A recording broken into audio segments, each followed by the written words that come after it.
Okay, that's it. So I guess I'm ready to start. Welcome to microbiology.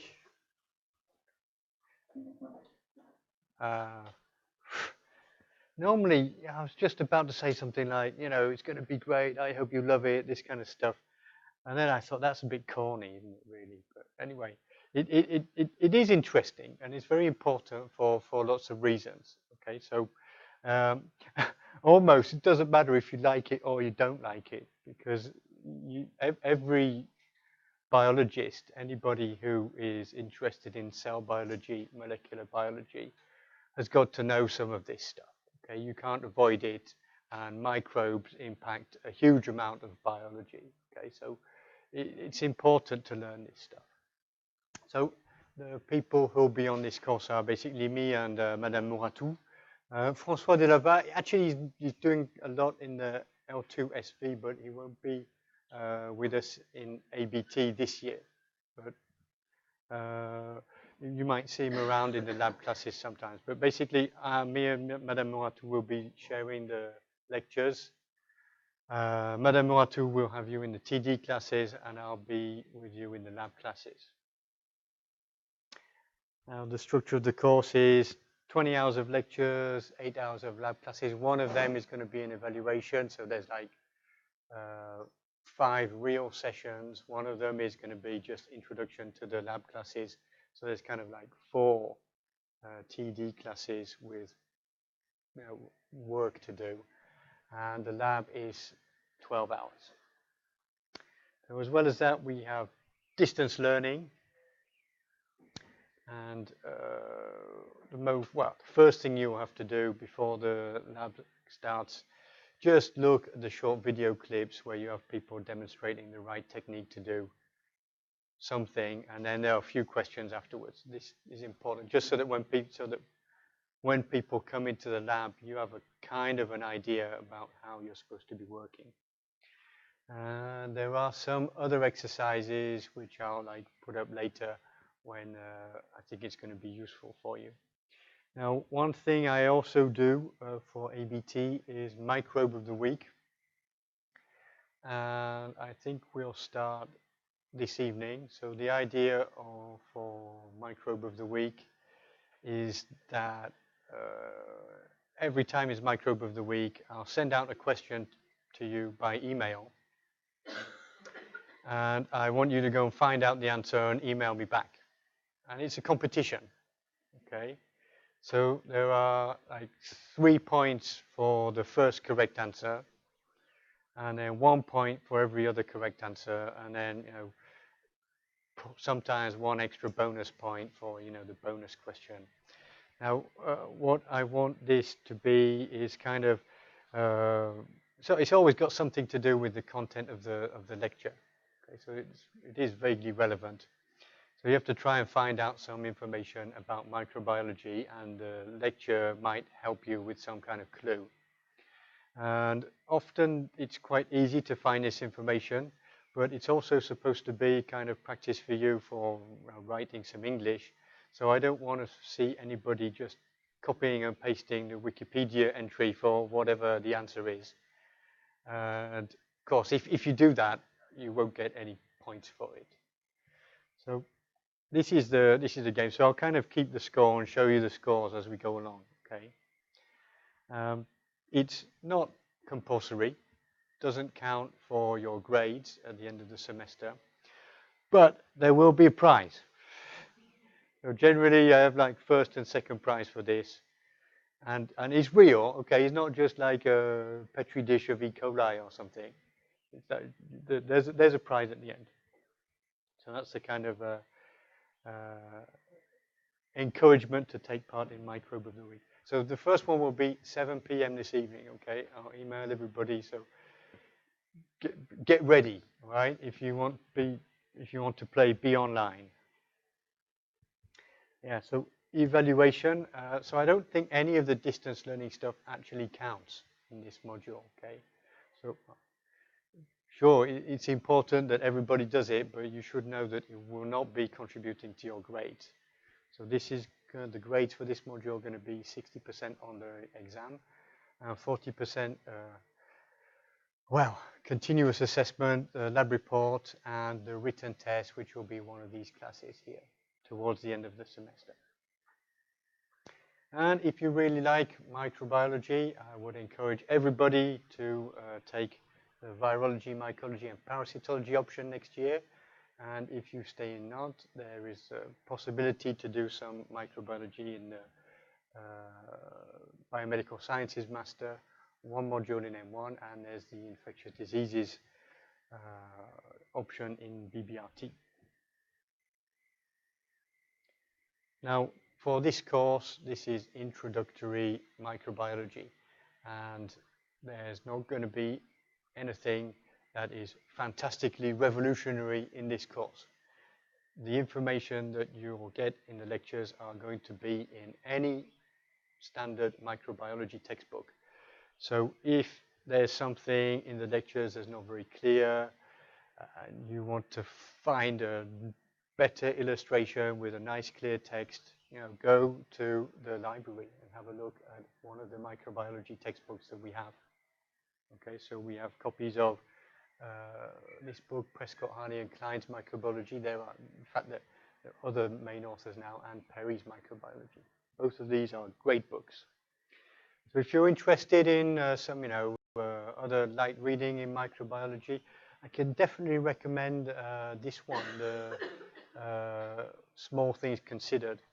Really, okay, so it's a blog run by the American Society for Microbiology, and they have contributors writing pieces about a really interesting new story in microbiology, but for non-professionals. Okay, so I like this one. And these are more like learning resources for online learning. Okay, so just to just for reference, I suppose. So basically, I'm going to be taking the first 7 lectures with you. Okay, so all of these things, that's going to be me. Then it's going to be Madame Moratou in the middle, and then I'll come back with a couple of lectures about virology. So I've tried to give you, the relevant chapters here where you'll find the same material.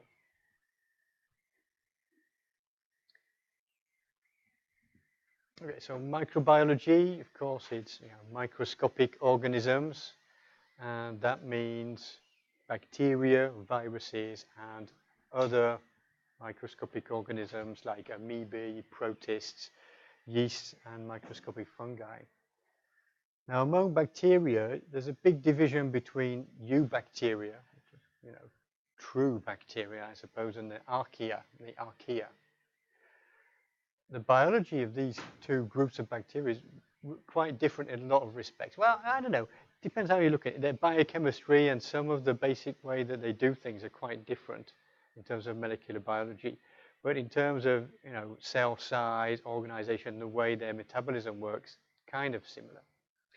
But most of the coursework is really going to be concentrated on this kind of ordinary eubacteria, because archaea are relatively rare outside of extreme environments. So in this course, we're not going to be concerned at all about, big organisms. And because we don't really have that much time, we're not going to have anything about these other microbes here. We're going to be talking mostly about bacteria with a little bit of an introduction on viruses. So why are bacteria so interesting? Yeah, that's what the question I asked myself when I first had to give this lecture course. Why? Why do I want to do this? Why should anybody care? Well, one of the reasons is they're everywhere. Bacteria are easy to ignore because you can't see them. Most of the time, we're just perfectly unaware of all the tens of billions of bacteria in our guts and all the probably hundreds of millions all over our skin and the rest of our, genital mucosa and stuff. But they're actually there and they're doing important things. And once you start looking for bacteria, you'll be able to find them all over the world, in the ground, in the soil, in the ocean, down at the bottom of the ocean, in a hot spring at 95 degrees, in a very, very salty lake with like 5 molar salt concentration. And that's really quite an extraordinary thing. Bacteria are able to live in extreme environments where you wouldn't imagine anything could live. And one of the reasons that they can do this is that different types of bacteria can gain metabolic energy from practically any kind of chemical reaction. So bacteria, well, different types of bacteria are doing lots of very clever chemistry. And that's one of the reasons why they're important industrially, because we can extract enzymes from bacteria to perform interesting reactions. We can culture bacteria to produce interesting chemicals. So they're really a lot of wide spectrum of chemical enzymatic activities, more than in mammals, for example, or vertebrates. Another reason to study bacteria is that they are, of course, the simplest living organisms. So if you're interested in the fundamental building blocks of life, how life originated, this kind of question, then bacteria are the best model. So all of the fundamental research that was carried out, I guess, from the 1960s onwards in molecular biology, how does DNA replicate? How is DNA transcribed? How are proteins translated? All of these things were done first in bacteria because they are the simplest system to study. So very important as a model system for understanding fundamental processes. On a more human-centric outlook, many bacteria are important pathogens, and we need to understand how they work if we want to try and prevent and treat these diseases. And the last thing comes back to what I was saying before about bacteria being everywhere. More and more we understand that in fact the bacterial communities that live on us are almost like an integral part of our body and our physiology. And they play an important part in regulating, I don't know, digestion, the immune system, perhaps even development of, I don't know. Well, I'm not going to go too far on this because I don't want to say anything that's inaccurate, but they have an important role in the normal function of the human body and in quite unexpected ways. Okay, so gut bacteria can have an impact on diseases that were thought to be purely autoimmune, like type 1 diabetes, this kind of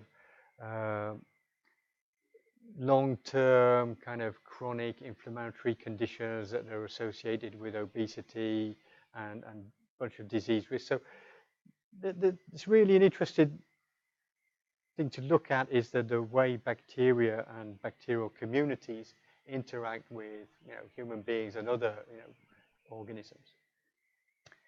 So these are the kind of different dimensions of bacteria, of why bacteria are important. One of the things that I didn't put down on this list actually, but which is also really essential for the way the Earth works, is that bacteria are behind a lot of the biogeochemical cycles that are important for recycling sulfur, nitrogen, phosphorus, and so on. Okay, so there's an important ecological role of bacteria as well. So that's why it's essential to study bacteriology. If you're interested in any of these things, you're going to need some bacteriology. Okay, so how do we study bacteria? Of course, they're microscopic. So the first way to get any information about them at all is to observe them through the microscope. And if you've got a nice phase contrast microscope, you can see non-stained bacteria directly and have an idea about what size they are, what shape they are. But for an ordinary upright microscope, you'll find it quite difficult to see bacterial cells without doing anything. So most of the time, it's easier to see bacteria if you stain them. So stains can be simple, that is they're going to stain all bacteria and not distinguish between different types. So something like methylene blue is a simple stain. Sometimes on this simple staining you can see kind of like the bacterial cell in the middle, and then this kind of light halo around. So this is probably the bacterial capsule here. So you can get an idea of some structures on the outside of the bacterial cell. Some limited information here. And then you get more information by using differential stain. So the most common one, of course, is gram stain. And this allows you to distinguish gram-positive microbes, which are dark purple, from gram-negatives, which are pink. So that's probably the most commonly used stain in the whole of microbiology.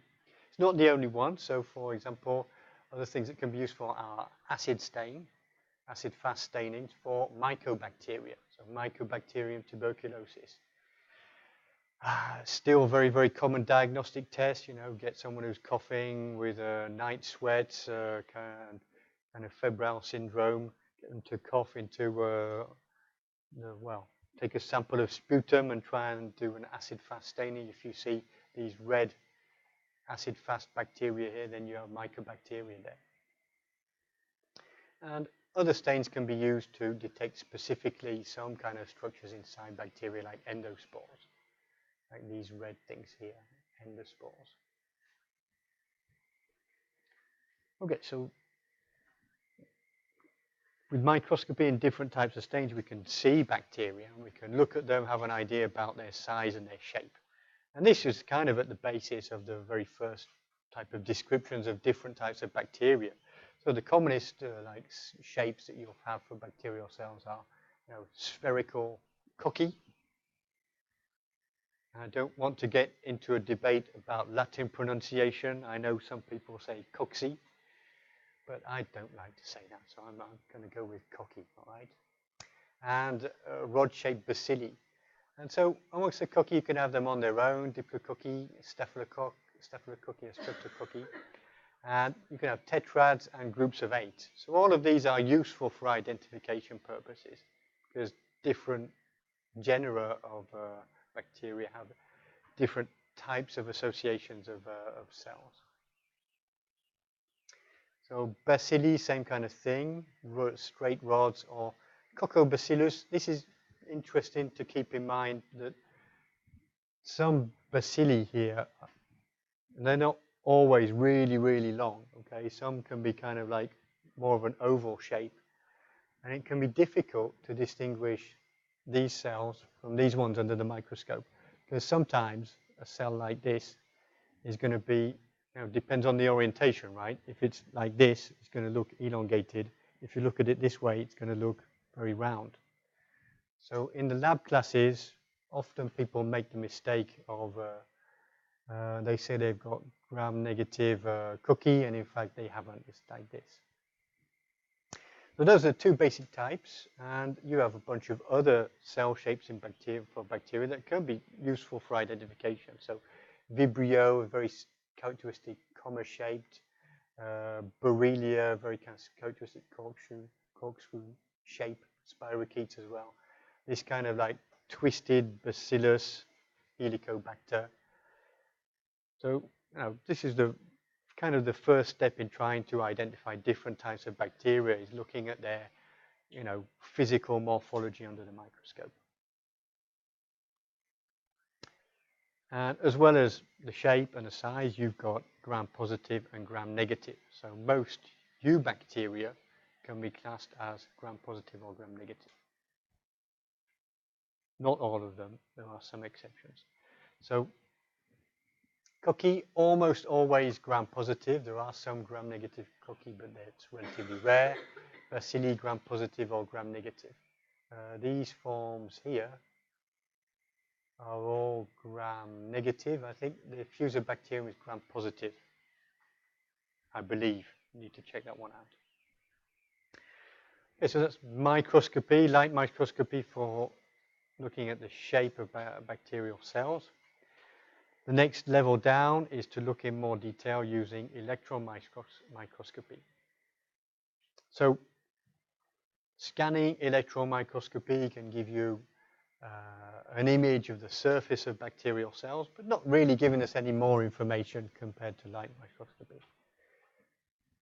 And we can really begin to see something new by using transmission electron microscopy. So either on ultra-thin sections of the bacterial cell. So here we've got the cell, it's been cut into a tiny, tiny thin section, which is then stained. So this gives you an idea of the organization inside the bacterium. So you can see here you've got an outer cell wall and plasma membrane, cytosol.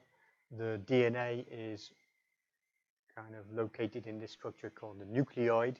And some bacteria you can see have got what looks like empty spaces inside the cell, but they're inclusion bodies.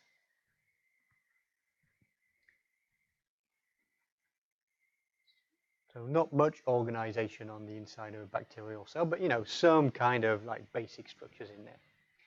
Now, what you've got on the outside of the bacterial cell, you can see in this image, which has been obtained by firstly shadowing the preparation and then using transmission electron microscopy. And so for the first time you can see that in fact on the outside of the cell it's not really smooth like this, but it's covered in all these like fine hair which are called pili, and you've got this long structure here which is a flagellum. So this is some new information. The surface of the cell is not just like a smooth wall, it's more complicated than that. So that's about as much as as far as we can go, just by looking at things, okay, visualizing the cells. And the next question you want to ask, I suppose, is, these structures that we can see. I can see I've got the cell wall here. What's that made of? We've got these filamentous structures. What are they made of? This is the kind of question you want to ask. So there's maybe two approaches to that. One of those is kind of the biochemical approach. We can try and take the bacterial cells, smash them up, separate their different constituents, and characterize them chemically. So if we want to have a look at the cell wall components in gram-positive and gram-negative cells, we can get these two types of cells, smash them up, try and characterize the different components, and you'll find that in gram-negatives, but not gram-positives, you have lipopolysaccharide, which is a component of the outer cell membrane, and this is its chemical structure. Okay, so you have a lipid base here, a core oligosaccharide here, and then these variable repeats that go on for multiple repeats. So we build up some knowledge through, biochemical analysis of the cells. Now, another way to get information is, if you've got a particular structure or a function in the bacterial cell you're interested in, is you could generate a packet of mutants, find one mutant that doesn't do what you are interested in, clone the gene, and then have a look at the structure of that protein that's coded for by the gene. So if you put these two things together, you can get molecular structures of different proteins that are in different parts of the bacterial cell. So this one here is a membrane porin. So these are proteins that are again in the outer membrane of the gram-negative cells, and you can see that they form holes. Okay, so these trimers here have got form a hole through the membrane. So therefore, their function is to allow small molecules to diffuse across the outer membrane. Yeah.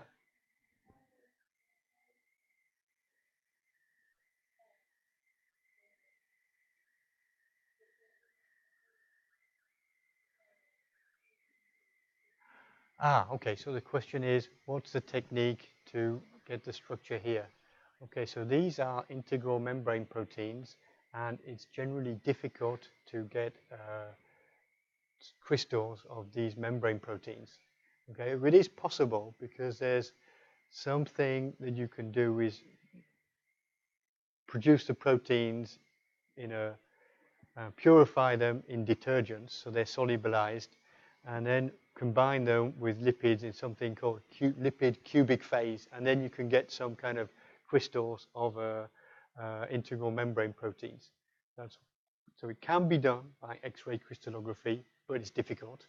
And I don't know if it's really what was done for this one, or you can use cryo-electron microscopy of integral membrane proteins in lipids to get an idea of the structure, that and molecular modeling. But for this particular example, I do not know precisely how this one was derived.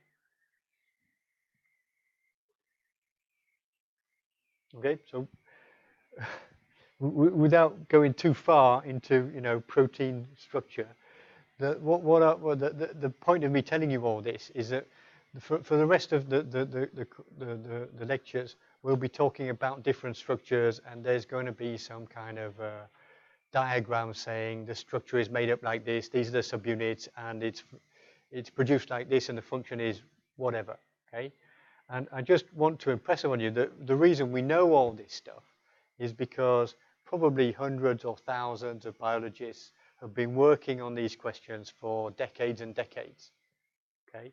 And the end result of it is that all of these complex structures in bacterial cells, now we have a really pretty good idea of how they work and what their structures are. So if you look at something like this is a kind of cartoon image of the base assembly of a flagellum. So you've got the outer cell membrane here, the peptidoglycan layer here, the inner cell membrane, the inner membrane. And then this assembly here, each of these different colored subunits is a different protein.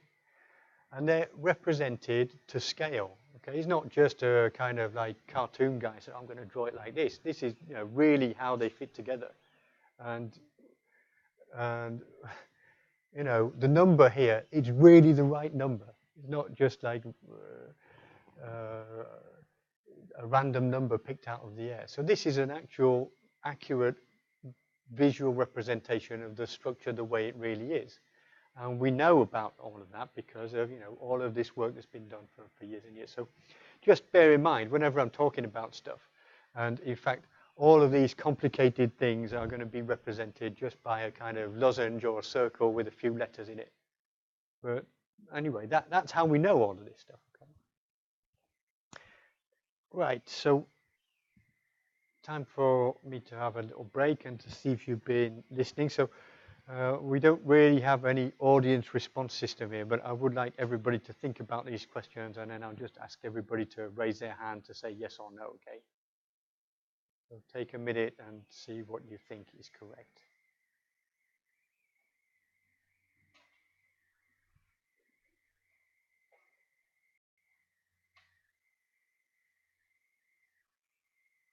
Everybody okay? Is anybody not okay and wants more time? Oh, LPS, lipopolysaccharide. Everybody okay? Okay, so number one, can we see the capsule by light microscopy? Who says yes? Most people. Who says no? Yes is the correct answer.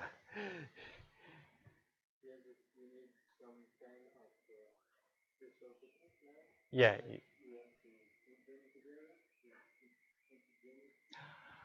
Okay. I'm not talking about the agglutination test to detect the presence of the capsule. I'm just saying, can you see it by light microscopy? The answer is yes, if you've got a special stain that will show up the presence of the capsule. But it's big enough to see. Basically, yes. So the pili, can you see this by light microscopy? Who says yes? Who says no? Who says what is pili? Okay, the answer is no. Pili are these structures here, these filaments. Okay, all the way around this Escherichia coli gram-negative cell. So the diameter of these filaments here is about 8, 10 nanometers diameter.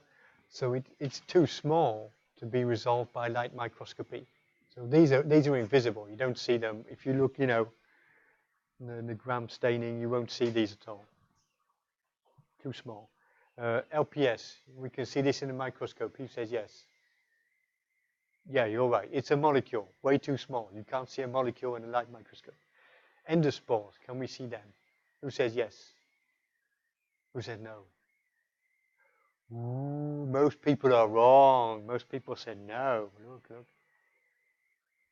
Endospores, endospore stains, that's these things, the red things here. Okay, so they're quite large structures, big enough to be seen in the light microscope.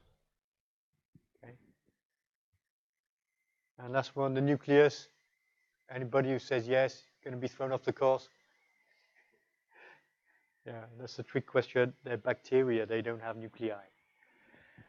Okay, so this brings me on to kind of just a reminder of basic differences between eukaryotic and bacterial cells before we go on to think about the structure and the function of different parts of bacteria. So basically, prokaryotes, bacteria and archaea do not have any organelles. They can be inclusion bodies, but these aren't really complex membrane-bound structures with complex functions. Okay, they're just lumps of something that the bacteria would like to store. Can have an external membrane sometimes, but that's about it. So the cytoskeleton, as you know, in eukaryotic cells, you have tubulin, actin network, intermediate filaments that are very, very important in maintaining the structure of the cell, moving different types of cargo from one part of the cell to the other. Now, bacteria actually do have a kind of rudimentary cytoskeleton. It's not entirely true to say that prokaryotes lack a cytoskeleton. They've got something, but no way near as what you see here in eukaryotic cells. So most prokaryotes and many eukaryotes can have a cell wall, but if you look at the chemistry of these types of cell wall, they are very, very different. So this is an example of convergent evolution or homeoplasy. The same structure has the same function in different types of organism, but they have independent origins. External membrane, okay, plasma membrane only in eukaryotes. Prokaryotes, 1 or 2, okay, so depending on the gram status. Gram-negative cells have an external membrane. PD, these hair-like structures, don't see them in eukaryotes. We do see them in bacteria. Flagella, sometimes. Once again, convergent evolution, the structure of eukaryotic flagella are not the same as the structure of prokaryotic flagella. So same function is for motility in a liquid environment. Capsule antigens, prokaryotes sometimes, eukaryotes not. Spores, okay, sometimes. Just for reproduction, for resisting harsh conditions. And the big differences really between prokaryotes and eukaryotes are in the organization and the structure of the genetic material. So eukaryotes are diploid or can switch between haploid and diploid phases, but at some point there's a diploid phase, whereas prokaryotes are always haploid. Eukaryotes have several chromosomes, mostly linear. Most prokaryotes got one circular chromosome. And this can be accompanied frequently by smaller, independently replicating circles of DNA called plasmids in prokaryotes. And you don't really find that in eukaryotes. And of course, no nucleus in eukaryotes. But there is some kind of compartmentalization inside the bacterial cell. So the DNA is not just floating around freely in the cytosol, but it's compacted mostly in the nucleoid. And there are no histones in prokaryotes. So there are some exceptions to this. Okay, so it's not that unusual for bacteria to have 2 circular chromosomes. So Vibrio cholerae is one example. And some archaea have their DNA associated with histones or proteins highly homologous to histones. So that's just a kind of recap of the differences between eukaryotic and bacterial cells. So that gives us this kind of like diagram or drawing of a bacterial cell. What I'm going to do now for the remainder of this lecture and the next one is to go pretty much from the inside out. Okay, so we're going to talk about external structures first, cell wall, capsule, and then these filamentous structures, and then internal structures afterwards.